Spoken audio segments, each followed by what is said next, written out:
Hi fellow Aussians, I'm the Louisiana Quadling, and welcome to my channel. This is going to be a little bit of a different kind of video, but I want to take you guys along on the process. Today is the final day of the collection being on display at Nichols Library. And in about an hour or so, we are going to be heading on over there and dismantling the entire exhibit and bringing it home. Since I know most of you collectors out there have never exhibited your collection in a public space, I thought this might be an interesting opportunity for you guys to at least see what my process is and hopefully get something out of it.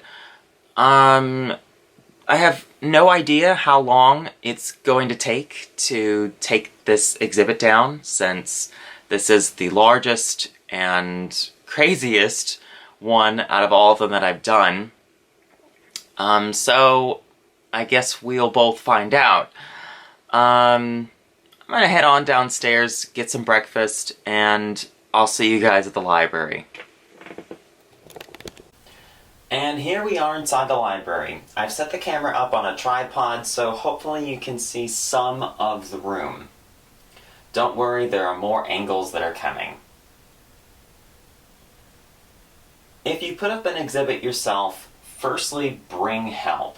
Family, friends, boyfriend, girlfriend, munchkin, quadling, winky, you get it. It helps make the process go faster. And of course, make sure there's someone you trust to handle your collection. My dad and sister helped cart everything back to the house, so my mom and I worked on everything that was in the room. This room was a different situation than past exhibits that I've done, where the display cases were located in a foyer or just an area with more traffic. With those situations, library patrons would pass by and interact with us. And this is where you need two people to set things up. I've had numerous occasions where people would stop to talk to us about Oz and get comfortable and then start to want to touch the pieces that we hadn't put in the exhibit yet. Some people just don't know personal boundaries, and you really need that second person just to watch to see what somebody's doing while the other person is setting up. I have been told in the past by other collectors that I'd never exhibit my collection because, people are going to know how much my collection is worth if I put it out. And for the record, this isn't true. Most people have no idea what they're looking at, so don't even worry about it. Items that I think will impress people because of their rarity are usually items that people look right past. And they're more interested in a cookie jar or a figurine from recent years. Right now I'm working on boxing up all of the larger dolls in the collection, like Tonner, Madame Alexander, BJDs. And there's over 250 dolls in the collection, so there were a lot of dolls to box up. The easiest way of transporting dolls, figurines, and music boxes without breaking is to keep their original boxes. It's very much worth your while to keep those boxes. Most of the items I own the original packaging for. Now, of course, there are going to be those vintage items like the Ideal Dorothy doll that obviously you don't have the original packaging for, so you just have to handle them with care. And be prepared to wrap those items up. I brought an entire tote filled with bubble wrap and just packing supplies specifically for those items. Another way of saving time is with the Tonner dolls and larger dolls, I'm not tying them into their boxes. I'm simply laying them down in the boxes and wrapping up any fragile accessories like crowns or staffs.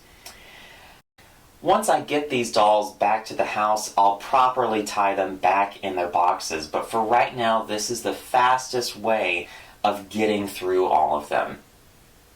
And the rest of my family is really nice because, I let them know, hey, they're not tied in, just keep the boxes horizontal, and, they're really good about it. So, like I said, just have people with you that you trust. By this point, most of the cases were emptied, so the posters came out next. There are only a couple of posters in the collection that are professionally framed. The rest of them have been shrink-wrapped onto a non-acidic foam board. We came up with this method years ago for another exhibit and have used it since. Now I'm helping Mom get those smaller dolls back into their boxes. Some of those early Madame Alexanders can really be tricky if you don't know them by name, especially those Munchkins. This is much further along during the day. I had to package multiple dolls in the same box, because some of the Tonner dolls were sold separately from their outfits. Their original boxes are not big enough to have the dolls wearing their outfits. So I've put 2 in one box, and those were tied in.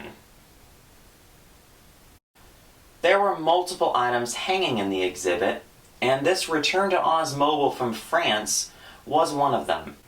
The last items I'm taking out here are the write-ups giving a little Oz history. In the past, I've had libraries ask me to have informational write-ups in my exhibits. Libraries want their exhibits to be educational. Since most people only know Oz through the MGM movie, this can be a great opportunity for you to share your knowledge of Oz with the general public.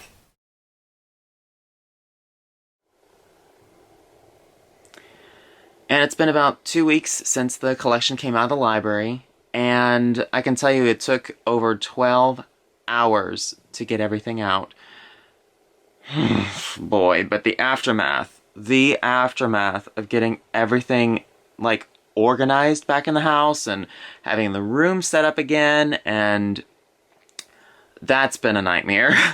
And I've still got boxes downstairs that are not even organized. They just have things thrown in them. But I can tell you, if you're gonna do something this big, definitely be prepared for the aftermath to be just nightmare fuel. But I'm really happy to have everything back. It has actually almost felt like I didn't have a collection for a good year, so it's actually really, really weird seeing everything again and being able to interact with stuff. It's been like interacting with an old friend that you haven't seen in years. So I've had fun. Just as a little update on the channel, I am planning on doing at least 2 videos per month. One will come out on the 15th and then the last day of the month. That's at least what I'm doing for right now.